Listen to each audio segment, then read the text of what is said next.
Hello, ladies. Okay, so I wanted to talk to you about applying portion control, this portion control theme that we've really been focusing on. How can we apply it to our efforts when we go out to eat, or even just as we walk through our day and we eat all of these fun things, right? And it's I don't know if this actually fits my portion control goals. So basically, the first thing I wanted to start with is that when it comes to portion control, it really ends up being just about one plate or one bowl of food, and we should be eating a full plate of food for every meal. So I would say 4 times a day, roughly, and maybe including a snack, that we would have a full plate of food. And what I want to remind you is that food is fuel and we absolutely need it to thrive. Changing that mindset when it comes to our approach to food, when it comes to fat loss, is going to be crucial.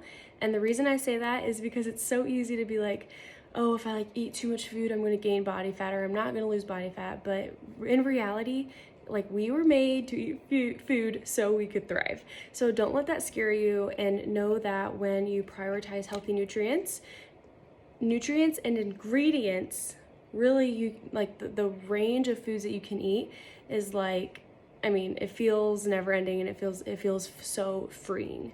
So just remember that. When we go ahead and we design our plate, we're looking for protein, we're looking for carbs, and we're looking for veggies, we're looking for healthy fats. So really those 4 things. I know I say protein, carb, fat, and really that is what it is.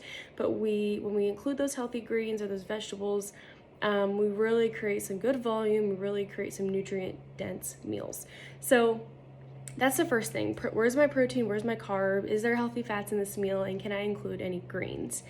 For example, when I was teaching last year, I had to pack my lunch for school every day.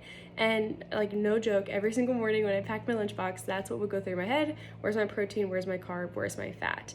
And that can create just a really solid meal.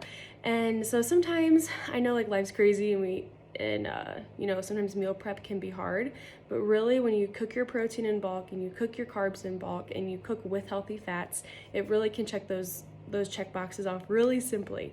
So that's the first thing. Just to give you a quick example, I remember last year we made turkey burgers, or I say last year, but this probably happened 100 times since then. We make turkey burgers, okay, and then I might not have bread. If I do have bread, I'll pack bread in my lunchbox, but if I don't have bread, I might throw in a potato. And this might sound ridiculous, but I have literally thrown into my lunchbox a straight up potato that has not been prepared, because you can stick it in the microwave for I don't even know, 3 to 6 minutes, something like that. I haven't done it in a long time, but I would literally do that when I would go to school and teach. Put a raw potato in my lunchbox and stick it in the microwave. Stick 20 holes in that thing, let it cook, pack some, maybe you have butter at school, or you can keep some in the fridge there, wherever you work, and you can eat it that way. So protein, carb, fat.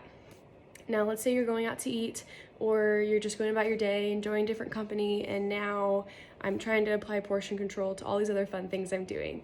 Well, the first thing I want to advise you is that it's super, super common to, sorry, I lost my train of thought, to have carb and fat combos far too often. Now, carb and fat combos are not bad, but we see them a lot in our culture. And what happens is it doesn't leave enough room for protein, or carb and fat combos too often can mess with our insulin levels. They can just kind of throw us off in a way that make us feel a way that we don't want to feel. For example, pizza is a great example. Carb for the bread, that cheese on there is fat, so you got a carb and fat combo. Ice cream is the same way. Ice cream is mostly carbs and fats, and that goes for a lot of our snacks, a lot of our processed foods. So just something to keep in mind. So if you were to go to a Mexican restaurant, let's say, and absolutely enjoy every moment, but you want protein part of that meal, you might get some sort of enchilada type thing where there is protein, but you got a big wrap and lots of rice, and you got your queso, which is very fatty, which isn't bad, but we want to watch how much of that we eat and how many of those combos we have in our diet. So sprinkling in protein literally every chance you can help with that.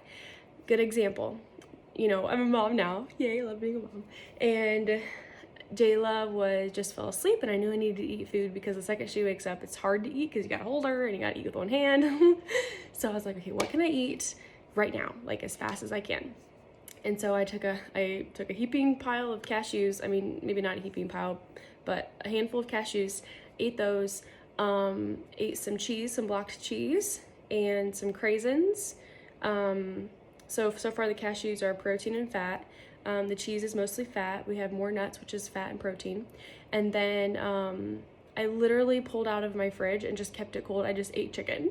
we had cooked chicken like 2 nights ago, and we still had like a handful left. It's probably about the size of my hand, which is a serving size. And I just ate the strips as I was strolling through my phone. Now it could have been super easy to just grab some chips or grab some, whatever we might have in the fridge. That also seems easy.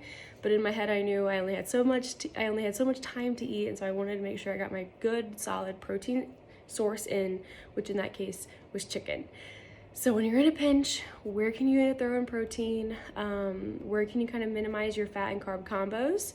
Carb and fat are good together. We tend to eat them too much, and I don't want that to scare you, and I don't want to like express that to you in a negative way. I just want you to be aware that that's normally how it goes, and there are ways that we can eliminate how often we have that combo in our diet by 1, increasing our protein intake, and then 2, when we do enjoy those snacks, when you do enjoy that queso on that Mexican meal, you just don't overdo it, because those things can really not maybe impact us negatively, but when it comes to our goals, not be exactly what we're striving for. So I hope that was helpful.